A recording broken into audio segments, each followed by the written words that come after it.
Okay. So they can Hit it. watch. Hit it. I gotta fucking do the tweets. It's great to see y'all guys. Oh, it is. Oh, what a catch! You can mute me. No, I don't want to.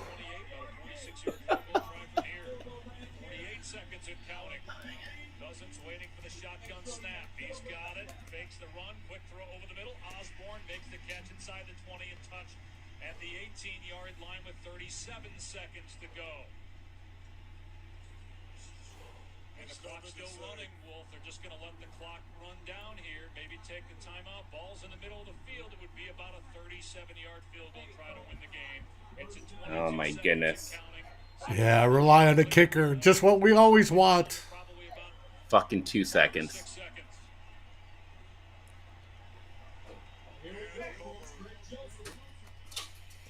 Kirk Cousins picking the matchup that he likes and exploiting the matchup. Tweets are out. Yeah. And the bitters. Just a little two dab. To what? We got 4 seconds on the clock is what I'm showing. This is so stupid. This game is so stupid.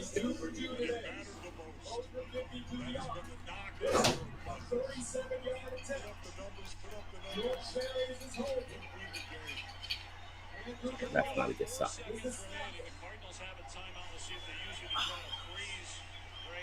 4 seconds left? Oh my god. And he missed it! Are you kidding me? Ah! Are you kidding me?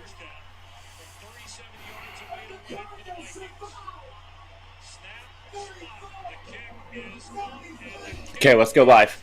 We are. Hitting a fucking roll in. As soon as I move it up there. Ah, final score roll in. He fucking pushed it. Mm-hmm. Final score roll out. Here we go, roll in.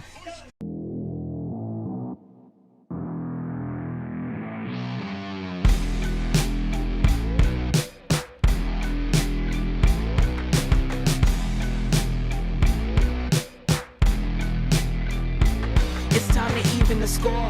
You know what's in store. I'm a fiend for the dream and I'm yearning for more.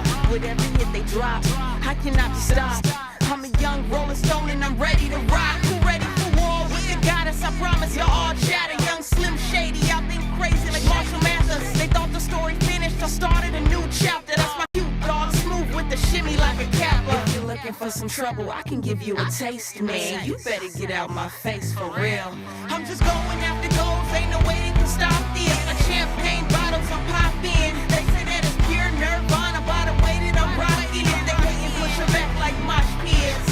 I'm just going after goals, ain't no way they can stop this. A champagne bottles I'm popping. They say that it's pure nirvana by the way that I'm rocking it. They wait and push her back like mosh pits. Now follow my progression, it's time to teach them a lesson. Like Usher, these are my confessions, never coming second.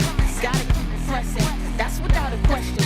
Power in the tongue, words are a mighty weapon. That's why I speak with intention and mention only things that attention guarantees my ascension. They say you can't, you gotta show them you can and you will. It's a fight for your life, this is kill or be killed. If you're looking for some trouble, I can give you a taste, man. You better get out my face for real.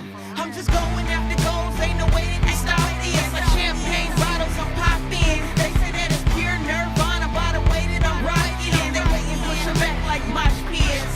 I'm just going after goals, ain't no way they can stop this. Like champagne bottles I'm popping. They say that it's pure nirvana by the way that I'm rocking it. They wait and push her back like mosh pits. Get ready to join the conversation. Win or lose, victory or agonizing defeat, disappointment or glory. Climbing the Pocket is here. Wait, let's just fucking do this. Hey everybody, it's Dave here, and we are here for the final score. And the final score was not what we wanted. Fucking Vikings football. As Joseph, Mr. Ice, who hadn't missed a Yup. 50-plus yarder Here. this season, pushes it right on a 37-yarder to win the game. I'm going to reload. Jayson, we're not hearing you. You're muted. Why are you muted? You're muted, Jayson. Mute. No talk. All right, he's coming back. All right. All right. Are we good now? I'm No, in. he's there. You are. I wasn't muted. Who I was the in hell green. is this? Ryan, go Pack, go. That's the last thing we want to see. I don't even know what to say. Mary's even know what to say. heartbroken. Well, gentlemen, we're here. It's the final score. You want Zimmer fired? Um, I got to go. yeah. Peaceful background. Zimmer, kickers. I don't even know what to say. Let's jump in. The Vikings go down 0-2 on the season. Heartbreaking loss to the Arizona Cardinals. The kicker missed an extra point, missed the game-winning field goal opportunity. And I know we're all going to want to pile on the kicker. He should have done his job, but I'm going to jump in. Flip, can you hear us? Can we hear you? Are we good? I'm in. All Let's right, do we're the damn in. thing. I know we're going to talk about the kicker, and I know we're going to focus on the kicker, and we should talk about the kicker, but I don't know, man. I was led to believe this defense was not going to be terrible, and I need somebody to help me out here. Like, what on earth is going on with this Vikings team, this Vikings defense? Mike Zimmer didn't have them ready to play at all last week, and it seemed like maybe he spent all his time with the offense this week because the defense, they had some timely turnovers, which kept us in the game. But all in all, the defense didn't look like they really showed up to play a complete game. Special teams were suspect today. Like, help me out, guys. Like, what's going on? This was supposed to be another one of the games looking at the season that we were supposed to win, and here we are now 0-2, playing some teams that on paper look to be a bit better than these two that just beat us. So, Flip, talk to me. What's going on, man? You know, Jay, you always do a great job of setting up the show, of setting up the lead-in. I know you want to talk about the defense. I know you want to wait to talk about the kicker. I'm not Talk about the kicker. Do it. We got to talk about the fucking kicker. Go get him. All right? Get him. All right, let's think about the end of this game and think about the fact that we had to rely on Kirk Cousins to bring us back from a 1-point deficit. We gave him basically the entire fourth quarter to do that, but the only reason we were down by that one score is because the kicker missed that extra point. On Justin Jefferson's first touchdown of the season, the kicker missed that extra point. We should be talking about gravy right now. We should be talking about another overtime at minimum, but the kicker missed that extra point. You don't just get to focus on the last kick of the game because the kicker who missed that kick to give us the win also missed the kick to give us the win, to give us a loss. So it's the kicker. It's the goddamn kicker. It's Minnesota Vikings football. It's the kicker. We gotta fix it. Can I get a counterpoint that we know the kicking woes in Minnesota are a thing, especially we played the late game, so we had some early games. You got to see Daniel Carlson out there booming kicks, Mr. Reliable for the Raiders out there doing all sorts of things he couldn't do for us when he was our kicker, right? So there's something going on, and we know that's the thing. But Nick Olson pointed it out on Twitter earlier today that our 2-minute drills, our hurry-up drills, we only ever seem to play for the kicks. Why do we keep putting ourselves in this position? If we have kickers maybe we're cursed. We're cursed in Minnesota. We can't have kickers come through in the clutch. Why do we keep playing so conservatively in these situations and playing for the kicks instead of just trying to win the game with our offense, which seems to be the only competent unit on the team? I gotta let somebody else get in. How can you call the offense competent. They did nothing for that entire second half. They did shit. They had a 35-yard field goal drive and nothing else for 30 minutes of football. I know we left that first half thinking that the offense was all good and Kirk was balling. They did complete nonsense for 30 minutes of that game. Why we got to act like that was a good offensive performance? It wasn't. I mean, here's where I'll counter that point. When it mattered the most, that offense did step up. And I think the only gripe that I have at the end is they were within, 15 yards of the end zone there with a minute left to go. And they just were like, let's settle for trotting our kicker out there. That's the part that bothers me the most. I don't mind the kick, but take a shot. You have Thielen, you have Jefferson, KJ Osborne had another phenomenal game. That's the part that bothers me the most is they settled for that kick, and as time proves us once again, the Vikings are just cursed when it comes to kickers. I don't care if we traded multiple firsts for Justin Tucker. The second he stepped on US Bank Stadium, he would be pushing and shanking field goals left and right.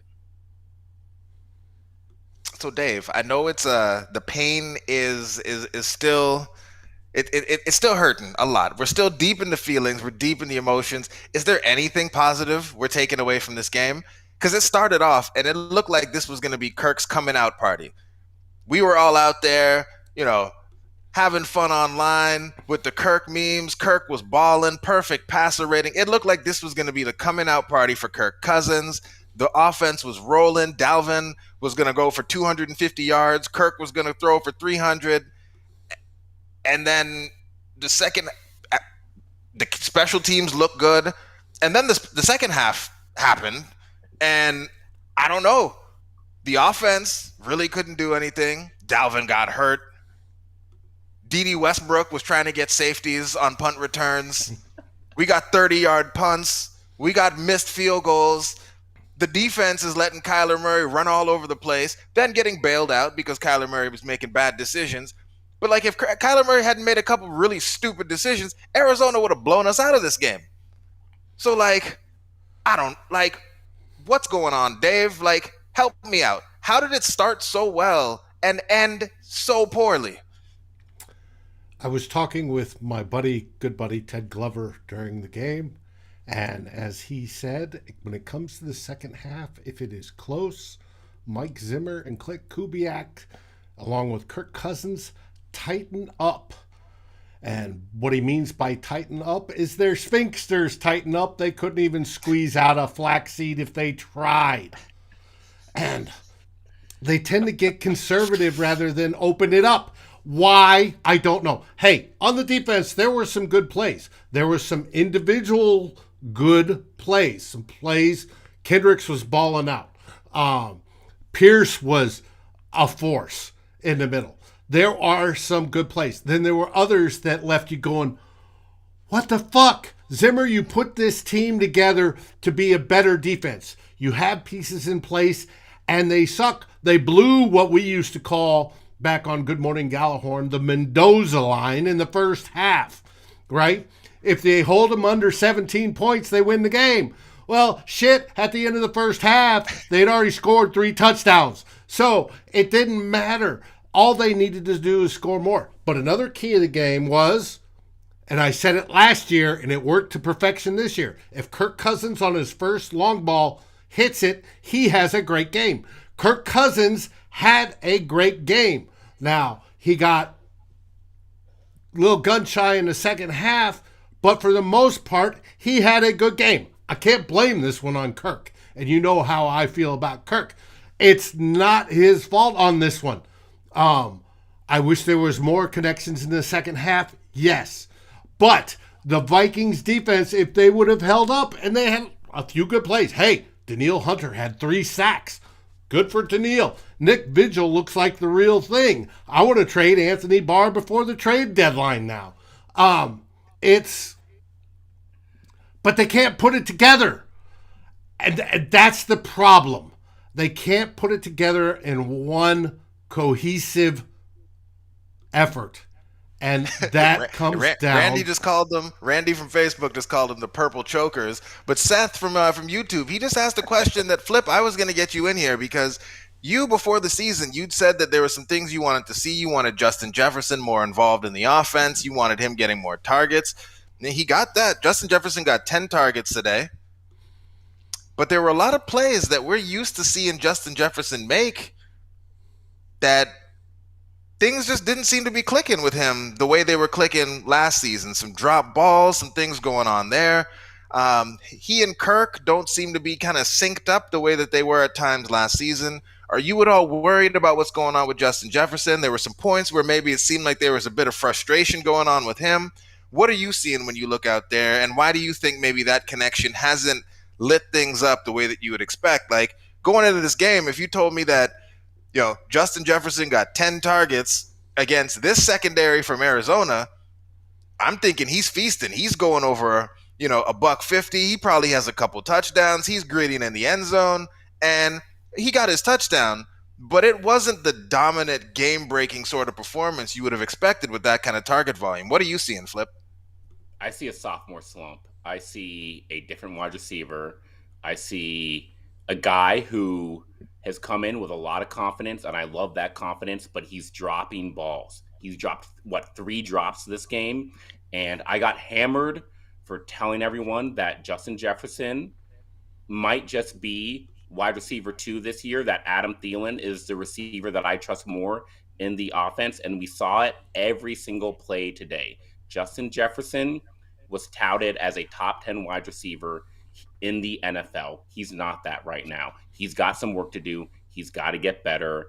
And this offense is going to be Kirk Cousins, Dalvin Cook, and Adam Thielen as the reliable options, with Justin Jefferson and KJ Osborne offering the upside. Does this offense go through Justin Jefferson? No. And has he earned that so far in 2021? No, he hasn't. I know no one's watched any sort of tape or anything just yet. And also, Matt, if you can talk to Allison and get her to drop Justin Jefferson from her fantasy team, she let us know that it's all her fault that this is going down in the comments. So if you could work that out, during this week here, maybe we can get things turned around. But Dave, I'm gonna throw this one to you. And if you don't know, you don't know. It's all good. No one's been able to go and watch anything on Game Pass, yes. But what was happening out there with the Vikings defense, and when did Max Williams turn into the second coming of Rob Gronkowski? Because that was not something that I had on my bingo card for this game, that Max Williams was going to go out there and ball all over us. Well, on that what one happened? play, Vikings touched that ball 3 times, and he caught it. It's unbelievable. The Vikings defense was playing very loose and what we would call basically full of energy, but undisciplined. They were missing tackles and flying all over the place rather than staying disciplined and moving people to the pile.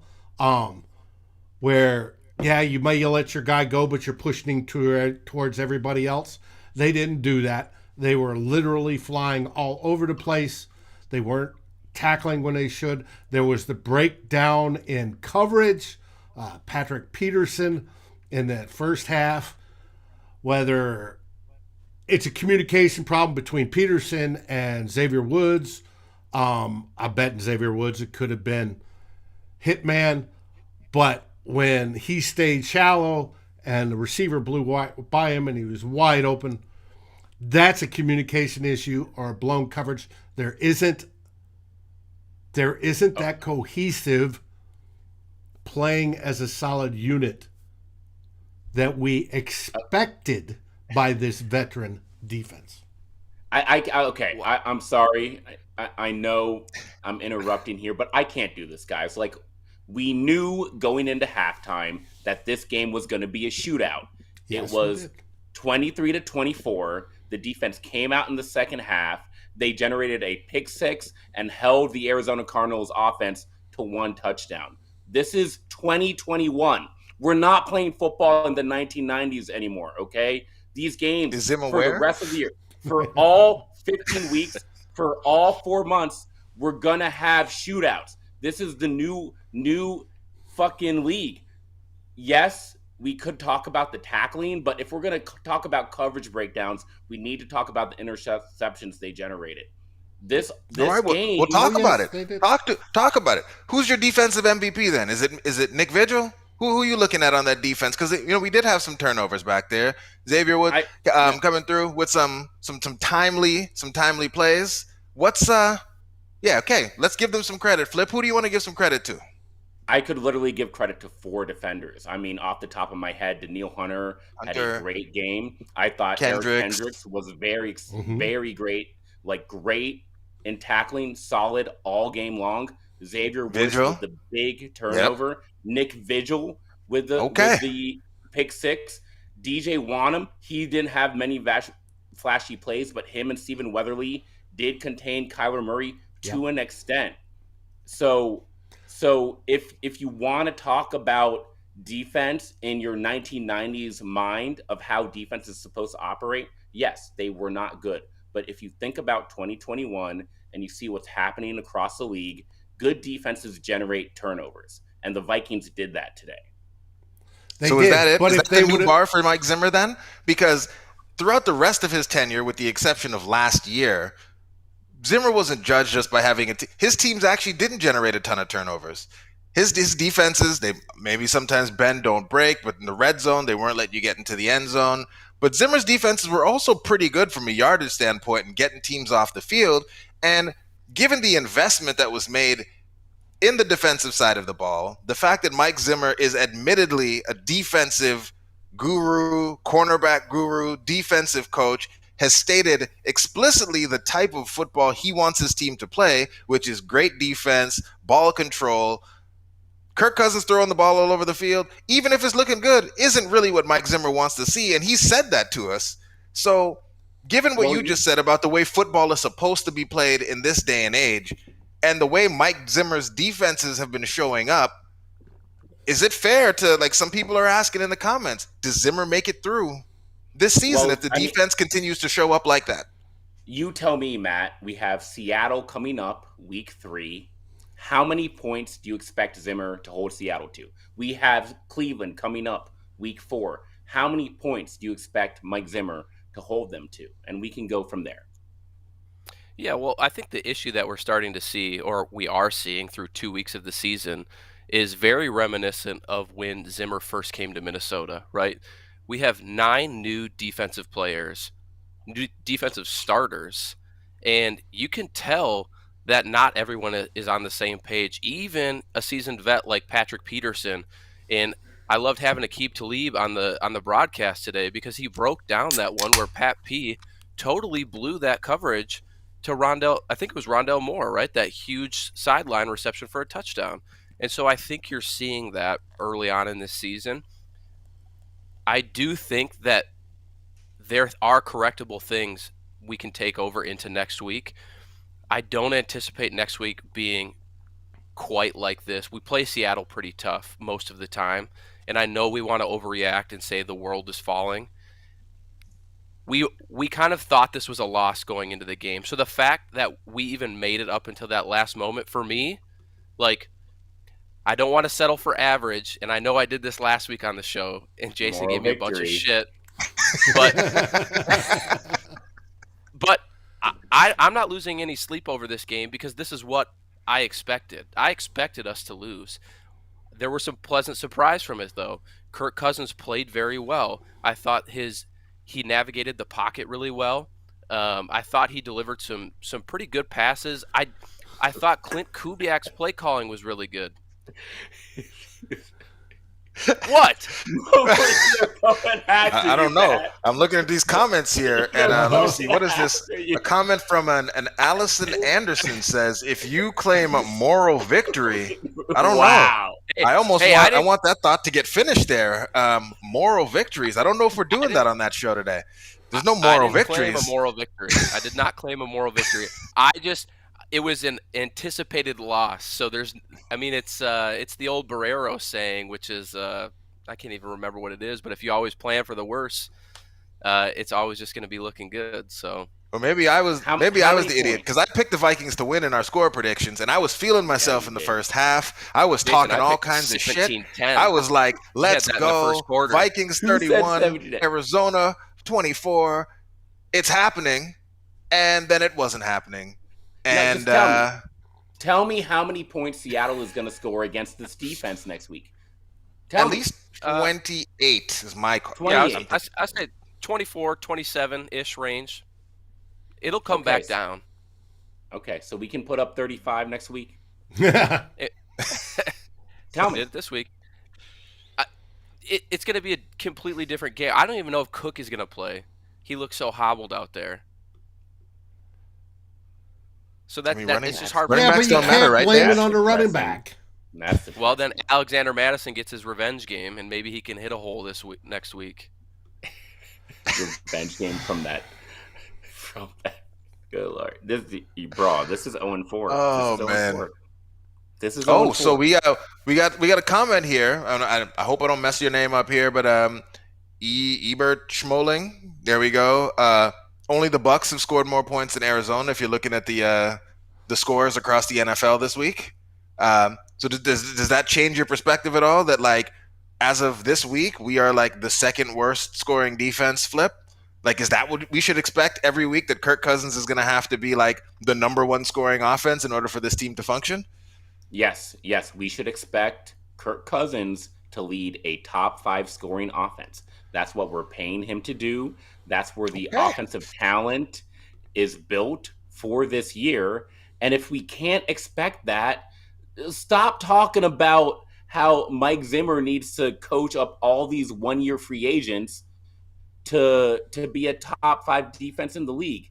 Clearly, we thought that going into the season, but that take is 14 days old, and the NFL is a week-to-week league. So let's adjust for what we're seeing right now. What we're seeing right now is an offense that has potential and is not delivering on that potential. But Flip, that's never been us.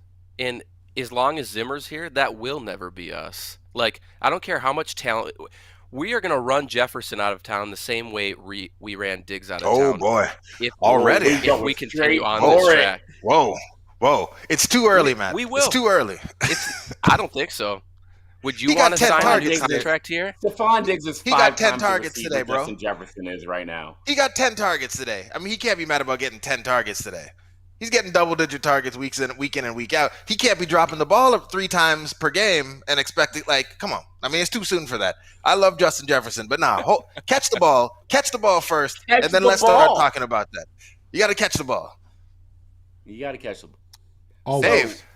So I'm going to bring it in because I want Dave to talk about something positive. Because something we were worried about, all of us, going into this game, we thought the offensive line was going to get run over in this game. We thought we were not going to be able to hold up to what the Cardinals were doing. And so this is another one of those things. Luke Braun said it on Twitter. If you're not listening to Locked On Vikings with Luke Braun, definitely you should be doing that. Luke is the man, former friend of us here over at CTP. But it was like, it's kind of disheartening that for the Vikings, everything was going the way that you would want it to be going on offense, and they were losing the game at halftime.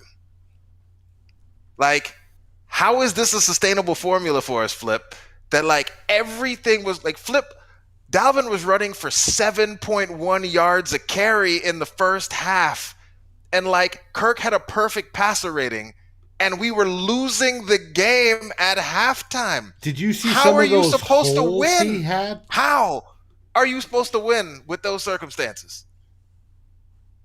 You throw the punches back, and you look. I know y'all want me to criticize the defense, but the bottom line is what none of us want to admit right now is that was a very fun afternoon, very fun Sunday afternoon. We had a great time watching that game. Until the end. We were nervous. We were happy. We were sad. All emotions went into that football game that we just watched. And were you not entertained? I mean, I'd have been more entertained if entertained? we had some killer instinct is what I would have been entertained. Like, I really would have been entertained if I saw a team with some killer instinct. And like you said, they get the lemon booty. They tighten up. But we need some killer instinct on this team, man. Who has it? We generated a pick 6 at the start of the third quarter, and then it's up to the offense to put that team away. Score a touchdown in the second half. Why am I being criticized for asking my team to score a touchdown in the second half of a football game? I mean, you're not. You shouldn't be. We would have liked They it should've. if they were given the opportunity to throw it into the end zone at the end of the game. So that's this part is of the Clint Kubiak problem. I don't think Clint made that call. If I'm keeping it 100, Oh, a game no. management decision like that. No. I don't think that's a Clint call. I think To Zim run is off like, all the clock and we're kick a field settling goal? for this. I mean, Clint just got here. Those issues have been around long before Clint got here. Oh boy, I have no. looks I like have no that comment. person wants us to go watch an illegal stream of the NFL. We're gonna have to Right. delete that comment, Dave. None No of that. shit. If y'all want to do Clint versus Zimmer, y'all have fun. I will drink my Pinhook whiskey. I actually already drank all New of it. sponsor flip. New sponsor. I don't know if you can see this, but it's Gone. empty. Empty. Same, That's what man. the We all hate empty. That's why I That's bring what the extras. Minnesota Vikings do. Yep. Matt O'Brien agrees with me, Flip. It's a Zimmer call. But I don't know what else to say about this game. Yes, it was entertaining, but I'm not going to lie. Like, going down the stretch when we had many opportunities to really put the game away, like when it seemed like the Cardinals, they wanted us to win that game, it felt like at points in the second half, and we just didn't just grab the game and put it away. Like you said, the offense didn't go do that thing we need them to do. I don't know, the missed kick happened, and I'd kind of resigned myself to the loss a little bit before that. I don't even know why. I assumed that the Cardinals were going to score, I think, the possession before that. So, in my mind, I already felt like we lost the game because, the offense didn't show up. The defense did play a lot better. But, those little plays great teams do to be great, we have not seen our team make those plays since when? 2017? Possibly. But was it? See, when I felt we lost it, we were up by 2 scores in the first half. And then they came back. Yeah. And at that point, it was just, back and forth by 1 point each type deal. I will. And that's Kyler with that frustrating. fadeaway bomb against cover 0. I don't know. There were just certain points where it felt like Cliff Kingsbury, he took some chances that I would have loved to see us try. I wouldn't say he took bothers some me. chances. He just had a quarterback who was more opportunistic. That fadeaway and can move against the zero coverage on 4th down. That's an insane play that only 5 quarterbacks in the league can make. That was not a good play call by Cliff Kingsbury. It's actually a terrible play call, but his quarterback bailed him out of it. So terrible play call. What did you think of Kirk Cousins' 29-yard scramble or whatever it was? Oh, yeah, Kirk seemed much more in the beginning of the game. Like you said, the game opened up. Kirk hit the deep pass. Kirk was playing decisive. He was going where he needed to go with the ball. He was check, pull it down and run. But is it Kirk? Is it Clint? Is it Zim? Like you said, when the game got tight, when Arizona decided they weren't going to lay down, and they brought the game back and made it a tight game, our team tightened up. Everybody, kicker, coaches, Kirk, everybody, whole team tightened up. And I just need to flip. Whose fault is that? Whose fault is it if the entire team gets pressed when it's crunch time? That's a leadership problem, no? It's a leadership problem. I know what you're trying to do right now, Jayson. You want the swagger talk, okay? You know that I think that culture is very important in the NFL right now. We're not going to get into that right now. All I want to know is y'all tell me what is going to change between this Sunday and next Sunday for us to get a victory in the home opener in week 3. We're going to be at because home. Y'all seem to be okay with this performance. I'm not going to lie. Y'all are this thing. No. Who said we're okay? We lost. Fixable. Tell me what's fixable. What's fixable? I mean, hopefully some of the tackling. Some Yeah, good I mean, I think communication on defense. on defense, there's a lot of things that can be improved. I don't know what needs to be improved on offense. I thought they played very well today. Especially the Okay, O-line. I got to give the O-line credit. Yeah. They were opening up holes like crazy, and they were giving Kirk Cousins time in the pass game. When have we Penalties seen worked that? out. That is... So we just got to tackle better, and then we'll beat Seattle. I'm not Keep Russell necessarily Wilson saying in that. the playbook, in the playbook, in the pocket, Or in the playbook. That means he's not on in the the field, playbook. right? Yeah. Pray. Keep Brian's got keep it right. Russ Brian's in the like, pocket. pray. Who's covering I think- Tyler Lockett? Yeah, I don't know. I got nothing, Flip. We're going to need JR to come in and watch some film and tell us how we're going to pull this rabbit out of a hat. Because coverage-wise, I don't know how we're matching up with these weapons. If Max Williams did that to us with Kyler Murray, I suspect that Gerald Everett with Russell Wilson is going to get busy with us across the middle. The DK Metcalf, I guess Pat Pete has played him okay at times, maybe. I don't know. Those weapons scare me too. Well, I like our chances against Cleveland, to be honest. As much as we want to write that game off, their style of play will keep us in the game because they play just as conservatively as we do. So, I kind of like our chances in that one. It'll probably come down to a last-second field goal in that game. I mean, and we do great with those. We do great. So that. Hey, we do have some 50-50 guys shot. in the group that break down film every week, and two of them have started a podcast. Nick Olson and Tyler Fornes, along with the third individual, and I apologize for not It's remembering Nick his name. and Matt have started their pod. Matt Fries. Yeah. Fries football. Fries Football. Yeah. Yep.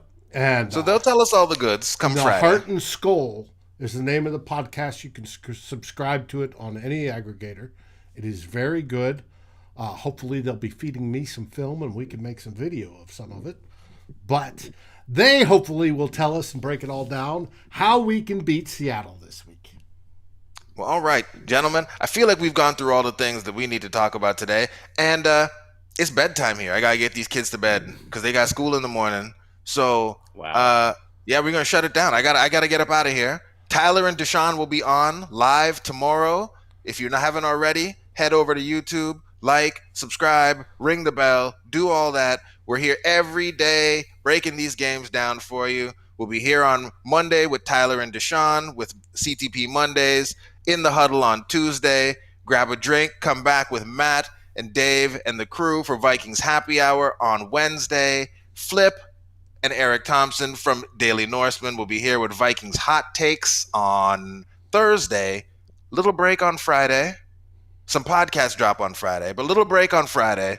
And then Dave comes through with two old bloggers over the weekend. So if you haven't already, head over to our YouTube, like, subscribe, and we will be back with y'all tomorrow night to maybe find some silver linings, but no moral victories after this atrocious loss Not that and many horrible silver kicking linings against either. these Arizona Cardinals. Hey, Flip, at least next week I can give you a hug to help your sadness because you'll be here. Also, No. Yeah. It'll be a happy hug after we somehow pull off a win against the Seattle Seahawks. Rashad Breeland, Lord have mercy. Just who just put that in the comments? The idea of Rashad Breeland being anywhere near DK Metcalf in that game is going to give me Not gonna say nightmares. I told y'all. It's going to give me Not gonna nightmares. say I told y'all. I'm not gonna say it. I'm not gonna say it with my Bashad takes. Like, whoo. Cam Sad we got to wait Dantzler. until Thursday for Vikings Hot Cam Takes. Dantzler. All right. Well, Dave, With that, play the music, Dave. I apologize for getting Flip as Matt's name backwards, but I've It's got all more good. beer to drink. So the rest of you have a long, happy, safe evening. Ruminate over this loss. Let's move on to the next victory. And as always, Skol, baby! Skull Vikings. Oh.